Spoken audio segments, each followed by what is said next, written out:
नमस्कार दोस्तों, मैं आपका दोस्त ब्रिजेश पांडे। आप सबका एक बार फिर स्वागत करता हूं मेरे YouTube channel market Mantra with Brijesh में। दोस्तों, पोस्ट मार्केट एनालिसिस की इस वीडियो में आप सबका स्वागत है। आज के इस वीडियो में दोस्तों हम दो बहुत ही खास न्यूज को डिस्कस करेंगे, एनालाइज करेंगे। और इस न्यूज का दोस्तों ऐसा इंपॉर्टेंस है कि ये आगे चल के हमारे शेयर मार्केट की दो दिग्गज कंपनियों या एक सेक्टर को इफेक्ट करेगा और उससे क्या इफेक्ट आएगा उन शेयरों पे, उसको देखेंगे। और दूसरा न्यूज जो है दोस्तों, वो यूएस अपना रशिया की न्यूज है जो वहां पे 2 दिन से चल रही है। इसके अलावा दोस्तों आज के इस वीडियो में हम देखेंगे कि आज के जो मार्केट में कामकाज हुआ, जो हमें मार्केट की क्लोजिंग मिली है, तो कैसा कामकाज हुआ, कैसे आगे के लिए स्ट्रेटजी बन रही है और आज की क्लोजिंग से कल का कैसा सेटअप बन रहा है, कल मार्केट में कैसा कामकाज हो सकता है। तो दोस्तों वीडियो शुरू करते हैं, बट उससे पहले रिक्वेस्ट करूंगा, अगर आप मेरे चैनल पर पहली बार आए तो प्लीज चैनल को सब्सक्राइब जरूर कर लीजिए और बेल आइकन को जरूर ऑन कर दीजिए दोस्तों, सो दैट कि आगे चल के जब भी मैं नई वीडियोस बनाऊं या अपलोड करूं, सबसे पहले उसका नोटिफिकेशन आपको आए और आप उस वीडियो को देख सकें। दोस्तों, आज की हमारी जो पहली और सबसे बड़ी न्यूज जो है वो रिलायंस इंडस्ट्रीज और मुकेश अंबानी से रिलेटेड है। तो दोस्तों, मुकेश अंबानी ने पीएमओ को एक लेटर लिखा है जिसमें उन्होंने रिक्वेस्ट किया है कि अगर आप ब्रॉडबैंड सर्विस में या टेलीकॉम सेक्टर में किसी नए प्लेयर को ला रहे हैं, तो जैसे हम लोग ने ऑक्शन के थ्रू आए हैं, आप ऑक्शन रूट के थ्रू ही किसी और को एंट्री दीजिए, उनको डायरेक्ट एंट्री किसी को मत दीजिए। तो दोस्तों, ये मुकेश अंबानी को इसीलिए लेटर लिखने की या ऐसे करने की जरूरत क्यों आई, अगर आप इसको समझना चाहें तो आपको बता दो, हाल ही में प्रधानमंत्री नरेंद्र मोदी जी यूएस दौरे पे गए थे और वहां पे उन्होंने यूएस के बड़े बड़े कॉर्पोरेट हाउसेस, बड़े बड़े बिजनेसमैन से मीटिंग की थी और उसमें से एक मीटिंग उनकी एलन मस्क के साथ में ही थी। तो उसमें जो मार्केट की एक्सपेक्टेशन थी, काफी कुछ लोग अटकलें लगा रहे थे कि शायद टेस्ला से रिलेटेड कुछ होगा, बट टेस्ला से रिलेटेड तो नहीं दोस्तों, बट अलग ही चीज पे कुछ डिस्कशन हो गया जिससे मुकेश अंबानी को लग रहा है कि हमारे लिए खतरा साबित हो सकता है। तो दोस्तों, न्यूज ऐसी है कि एलन मस्क की कंपनी स्काईलाइन जो satellite based broadband service provide करती है, उसको इंडिया में आने के लिए प्रधानमंत्री जी ने इन्विटेशन दिया है। अब ये इन्विटेशन मिलने के बाद जो हमारे टेलीकॉम सेक्टर की दो कंपनियां हैं, जियो और एयरटेल, उनके लिए एक बहुत बड़ा संकट पैदा हो सकता है। अब वो संकट ऐसा पैदा हो सकता है दोस्तों कि जो एलन मस्क की स्काईलाइन है वो सैटेलाइट बेस्ड दोस्तों इंटरनेट प्रोवाइड करती है और इनके इंटरनेट की सबसे बड़ी खासियत है कि इनको कहीं पे कुछ करने की जरूरत नहीं है, कहीं पे भी एक डंडा गाड़ देंगे, उसमें कुछ इंस्ट्रूमेंट लगे रहते हैं, उस खाली एंटीना से उस एरिया के रेडियस में 5 से 10 किलोमीटर के रेडियस में हर किसी को इंटरनेट अच्छी खासी कम से कम 25 से 50 एमबीपीएस की ब्रॉडबैंड सर्विस दे सकते हैं ये। और आपको पता होगा, जब रशिया और यूक्रेन का वॉर स्टार्ट हुआ था, तो वहां पे जब रशिया ने यूक्रेन के इंफ्रास्ट्रक्चर पे तोड़फोड़ की थी, वहां पे हमला किया था, तो उनकी इंटरनेट सेवा जो थी पूरी तरह से तहस नहस हो गई थी, पूरी खत्म हो गई थी। तो यूक्रेन में दोस्तों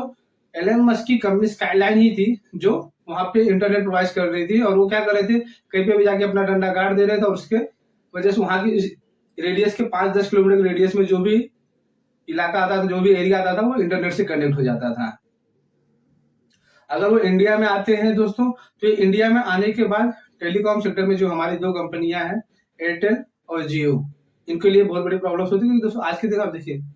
क्या हुआ है कि हर आदमी को डेटा की इतनी आदत पड़ गई है कि आज के दिन में आदमी डेटा के बिना रह नहीं सकता। और वो देखेंगे कि अगर कंपटीशन बढ़ेगा तो वहां पे इनके लिए भी प्रॉब्लम हो सकती है। आज के दिन में क्या हो रहा है, मार्केट ने डिस्काउंट कर लिया है कि आइडिया जो है आज नहीं कल, कल नहीं परसों खत्म हो जाएगी। तो मार्केट में दो ही कंपनियां टेलीकॉम की बनेंगी, एक जियो और एक एयरटेल। अगर ये दो कंपनियां ही बचती हैं तो ये कंपनियां आपस में ड्यूअल पॉलिसी की होने से अपने मन मर्जी के हिसाब से रेट हाइक कर सकती है, रेट इंक्रीज कर सकती है, जैसे जो उनको चार्ज करना है वो कर सकती है कस्टमर को। और यहीं पे पेच फंसा हुआ है दोस्तों। जैसे मैंने 2 दिन पहले ही जब मेरा आइडिया का वीडियो बनाया था आइडिया के ऊपर, तो उसमें आपको क्या बोला था कि गवर्नमेंट नहीं चाहती कि किसी भी सेक्टर में या किसी भी कंपनी का किसी एक जगह पे मोनोपोली हो या उनका बहुत ज्यादा होल्ड हो। और इसीलिए कम देखेंगे आप दोस्तों, गवर्नमेंट आइडिया को मरने नहीं दे रही, उसको जिंदा रख रही है।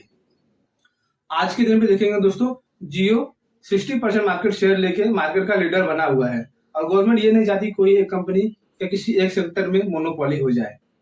और इसीलिए गवर्नमेंट ने शायद स्काईलाइन को ये इन्विटेशन दिया है कि आप आइए हमारे देश में इंटरनेट सेवा प्रोवाइड कीजिए। तो अगर ये आती है तो दोस्तों जियो तो फिर भी ठीक है, रिलायंस तो फिर भी ठीक है कि उनकी कुछ और भी बिजनेसेस हैं, बट एयरटेल का क्या? एयरटेल तो मोस्टली टेलीकॉम में ही है, खाली वो ब्रॉडबैंड सर्विस, नेट सर्विस और जो फोन कॉल सर्विस प्रोवाइड करे इसी पे है। तो दोस्तों इस न्यूज के ऊपर हम लगातार नजर बनाए रखेंगे और इसके ऊपर जो भी डेवलपमेंट होगा और उसका इन दो शेयरों पे और इस सेक्टर में क्या इफेक्ट होगा इसके आपके साथ में जरूर शेयर करेंगे और आपको बताते रहेंगे। और दूसरा न्यूज दोस्तों जो मार्केट में चल रही है, जो वीकेंड पे फ्राइडे से शुरू हुई थी, आपने देखा होगा कि रशिया में एक आर्मी है वैगनर ग्रुप, जिसने रशिया के अगेंस्ट में विद्रोह कर दिया और उन्होंने बोला कि हम नहीं लड़ेंगे, अब हम मॉस्को पे अटैक करेंगे और मॉस्को को अपने कब्जे में लेंगे। तो दोस्तों इसको आपको हिस्ट्री थोड़ा समझाना चाहूंगा कि ये क्या हुआ, वैगनर ग्रुप कौन है, कहाँ से आए, कैसे सडनली इतना हो गया। तो आपको बताना चाहूंगा दोस्तों, वैगनर ग्रुप जो है इसके जो ओनर हैं वो रशियन राष्ट्रपति व्लादिमीर पुतिन के बहुत ही अच्छे मित्र हैं और ये दोस्ती आज से नहीं काफी पुरानी है दोस्तों। तो अगर हम आपको वैगनर ग्रुप के जो चीफ हैं उनकी हिस्ट्री बताना चाहूँ तो दोस्तों ये अर्ली 90s में ये रशिया में थे और वहां पे उन्होंने कुछ चोरी और हेराफेरी काम की थी, जिसकी वजह से उनको 12 साल की जेल की सजा हुई। और 12 साल की जब जेल की सजा वो काट के आए दोस्तों बाहर, तो उन्होंने फिर अपने माँ बाप के साथ में मिलके एक हॉट डॉग का चेन शुरू किया और वहां से दोस्तों उन्होंने अपने एक रेस्टोरेंट की चेन ओपन करते गए और अपने बिजनेस को बढ़ाते गए। तो वहां पे दोस्तों एक समुद्र किनारे पे उन्होंने एक अपना रेस्टोरेंट ओपन किया और जहाँ पे पुतिन 1-2 बार गए थे खुद भी डिनर लंच के लिए, और वो जगह उनको दोस्तों वहाँ का टेस्ट इतना अच्छा लगा तो वहां पे वो रेगुलर विजिट करने लगे और वहां पे ही देखेंगे तो व्लादिमीर पुतिन और वैगनर जो चीफ हैं उनकी दोस्ती हो गई। और उसके बाद दोस्ती होने के बाद दोस्तों वैगनर के चीफ को पुतिन जी ने काफी आगे बढ़ाया और सब किया। और ये वैगनर ग्रुप जो है दोस्तों वहाँ की कोई गवर्नमेंट की आर्मी नहीं है, एक प्राइवेट आर्मी है जिसमें 25-30 हजार लोग कम से कम हैं। और वो क्या करते हैं, पैसा लेके किसी भी कंट्री के अगेंस्ट, किसी भी ऑर्गेनाइजेशन के अगेंस्ट लड़ाई लड़ते हैं। तो ये दोस्तों ये जो वैगनर ग्रुप है ये यूक्रेन में रशिया के सपोर्ट में लड़ाई लड़ रहे थे डोनबास में। बट अब वैगनर ग्रुप का क्या आरोप है कि उन्होंने कहा, आरोप लगाया कि जो फाइनेंस, जो डिफेंस वहां के मेन हेड है रशियन, वो वैगनर ग्रुप को प्रॉपर डिफेंस जो इक्विपमेंट्स है, आर्टिलरी, गोला बारूद, हथियार और पैसा प्रॉपर सप्लाई नहीं कर रहे हैं और उनके साथ में भेदभाव कर रहे हैं, जिसकी वजह से उन्होंने इसके खिलाफ में विद्रोह किया। ये तो चीज दोस्तों आपको मार्केट में हर जगह पे यही न्यूज मिल रही है, ये चीज पता है, आप कहीं भी जाएंगे सर्च करेंगे तो। बट इसके पीछे का जो लॉजिक है, क्या हुआ, कैसे हुआ, क्यों हुआ, तो दोस्तों उसको समझना जरूरी है। तो मुझे ऐसा लगता है कि कहीं ना कहीं रशियन जो होते हैं ना दोस्तों, रशियन चेस के बहुत अच्छे खिलाड़ी होते हैं और मुझे लगता है कि व्लादिमीर पुतिन जो है ना वो उसी चीज को यूज कर लिया। आप देखेंगे कि रशिया और यूक्रेन का लड़ाई चलते चलते ऑलमोस्ट 1.5 साल से ज्यादा हो गया है और इस 1.5 साल में काफी कुछ अंदर दबी ऊंची आवाजें हैं जो पुतिन के खिलाफ में है या बोलना चाहती है, बोल रहे हैं, चोरी छुपे बोल रहे हैं। तो मुझे ऐसा लगता है कि पुतिन ने ही वैगनर चीफ को, जो आर्मी के जो चीफ है, उनको बोला एक काम करो जरा, तुम ऐसा न्यूज फैलाओ मार्केट में, देखिए जरा आप तुम्हारे सपोर्ट में कौन कौन आता है, कौन है और कितने लोग हमारे लिए अंदर पाप पाल के बैठे, जरा पता तो चले। और उसी बेस पे शायद वैगनर चीफ ने वो सब किया और अब अंदर के जो भी जितने भी लोग थे बाहर आ गए हैं, पता चल गया है। और नहीं तो अगर दोस्तों आप समझ लेना,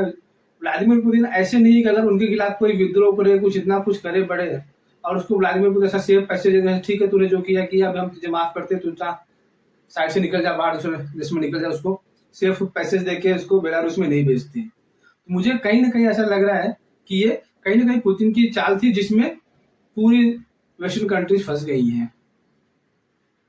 तो इसके नजर के ऊपर हम इस न्यूज के ऊपर नजर बना के रखेंगे और इसमें जो भी डेवलपमेंट होगा आपके साथ में जरूर शेयर करेंगे, क्योंकि दोस्तों रशिया जो है एक परमाणु संपन्न कंट्री है, न्यूक्लियर कंट्री है और वहां पे अगर उस कंट्री में किसी भी अरे गरे का ऐसे किसी का भी कंट्रोल हो गया तो दुनिया के लिए बहुत बड़ा विनाशक हो सकता है। और कहीं ना कहीं मुझे ऐसा लगता है कि ये न्यूज शायद मार्केट में डिस्काउंटेड भी था, नहीं तो अगर जैसे ये न्यूज चला था उसकी बेस पे क्रूड ऑयल में कम से कम 10 से 15% की उछाल आनी चाहिए थी, लेकिन आप क्रूड ऑयल देखेंगे तो ऑलमोस्ट वहीं पर है, उतना थोड़ा नीचे ही आया है। तो इस चीज से मुझे भी थोड़ा शक हो रहा है, बट पता नहीं असली सच तो वही लोग जानते होंगे ये मेरा एक इंटरप्रिटेशन था जो मैंने सोचा आपके साथ में शेयर करना चाहिए। बाकी दोस्तों अभी आज के हम मार्केट की बात करें दोस्तों, आज का मार्केट तो काफी ठंडा था, काफी थकाव था, मार्केट में कुछ काम करने के लिए हो नहीं रहा था और जो रेंज थी बहुत छोटी रेंज थी। सुबह के वीडियो में जैसे हमने डिस्कस भी किया था कि मार्केट की रेंज छोटी हो रही है, आपको छोटे छोटे प्रॉफिट, छोटे छोटे स्टॉप लॉस लगाने पड़ेंगे तो ही आपको कुछ बनेगा, बड़ा प्रॉफिट बड़ा लॉस इसमें होने का कुछ चांसेस दिख नहीं रहे। तो अगर आज दोस्तों हम निफ्टी की बात करें अपनी, कि निफ्टी में आज के दिन कैसा काम काज हुआ, निफ्टी आज हम देखेंगे। निफ्टी की जो आज की ओपनिंग हुई 18,682 की ओपनिंग हुई और वहां से दोस्तों वो निफ्टी 18,715 720 तक सुबह थोड़ा पुल किया, वहां तक गया और वहीं से दोस्तों निफ्टी में करेक्शन आ गई, वहीं से निफ्टी नीचे आएगा, वहां से नीचे आके निफ्टी ने जो लो बनाया दोस्तों 18,647। तो वहां से अब जैसे सुबह के मैंने वीडियो में बोला भी था दोस्तों, निफ्टी का आज का जो पहला रजिस्ट्रेशन आएगा 18,712-15 का डिस्कस किया था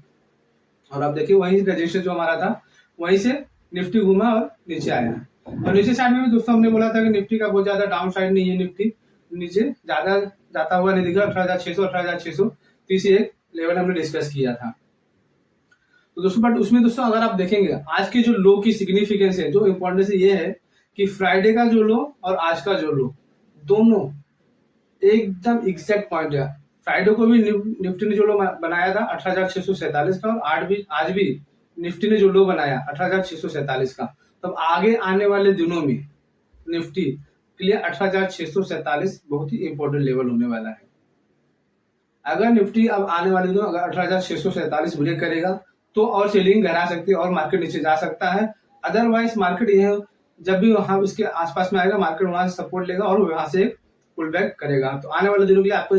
सिंपल सा स्टॉप लॉस मिल गया 18,647, इस लेवल के ऊपर ध्यान रखिए और इसके आसपास में जब भी निफ्टी आए या आपको लॉन्ग करना है तो इसके स्टॉप लॉस आप निफ्टी में लॉन्ग कर सकते हैं। बाकी बैंक निफ्टी में अगर हम देखें दोस्तों, बैंक निफ्टी में आज के दिन जो हमें क्लोजिंग मिली है, फ्राइडे की क्लोजिंग से खाली 18 पॉइंट प्लस की क्लोजिंग मिली और आज निफ्टी बैंक निफ्टी जो ओपन हुआ 43,714 पे ओपन हुआ, वहां से 10-15 पॉइंट ऊपर गया और वहां से फिर वापस नीचे आ गया और उसने निफ्टी बैंक निफ्टी ने जो लो बनाया 43,541। तो सुबह की वीडियो में जैसा हमने डिस्कस किया था दोस्तों कि बैंक निफ्टी में कोई भी डिप 43,500 के आसपास में आएगी तो वो एक बाइंग अपॉर्चुनिटी देगी, जहाँ पे हमको एक सिंपल 43,500 का स्टॉप लॉस लगाना है। तो 43,500 अगर ब्रेक होता हुआ दिखे तो वहां से हमको लॉन्ग में निकल के शॉर्ट कर देना, जिसका हमारा बैंक निफ्टी का अगला टारगेट जो बनेगा बैंक निफ्टी का 50 डीएम जो 43,330 के आसपास में आ रहा था वहां तक जा सकता है। तो आज भी देखिए दोस्तों बैंक निफ्टी ने 43,541 का लो बनाया, वहीं से थोड़ा रजिस्टर लेके वहां से करीब 100-150 पॉइंट की मूवमेंट आया और बैंक निफ्टी वहां से हाई जो बनाया 43,730-40 तक गया था। इस हिसाब से देखिए दोस्तों मार्केट फिलहाल एक रेंज में फंसा हुआ है, रेंज छोटी होती जा रही है। तो आपको जब छोटा रेंज मिल रहा है तो छोटे रेंज में काम कीजिए और क्वांटिटी भी कम कीजिए। जब मार्केट इतना ज्यादा टाइट रहे ना दोस्तों तो क्वांटिटी भी आपको छोटी करनी पड़ती, नहीं तो क्या होगा इस टाइट रेंज में सडनली किस तरफ अगर बड़ा मूवमेंट आ गया और आपने क्वांटिटी रेगुलर रखी या बड़ी रखी है तो उसमें आपके लॉस हो सके के बड़े चांसेस हो जाते हैं। इस हिसाब से काम कीजिए दोस्तों। बाकी कल सुबह की वीडियो में हम आपसे मिलेंगे जिसमें हम अपनी निफ्टी बैंक निफ्टी की स्ट्रेटेजी तैयार करेंगे। आज के कल हमें निफ्टी बैंक निफ्टी में कहाँ पे बाय करना है, कहाँ पे सेल करना है, आज अब शाम की भाव कॉपी एनालाइज करेंगे कैसा क्या काम काज हुआ है, इसके बाद कल की स्ट्रेटेजी बनाएंगे दोस्तों। मिलते हैं कल सुबह की वीडियो में, तब तक के लिए आप सबको धन्यवाद, थैंक यू, जय हिंद।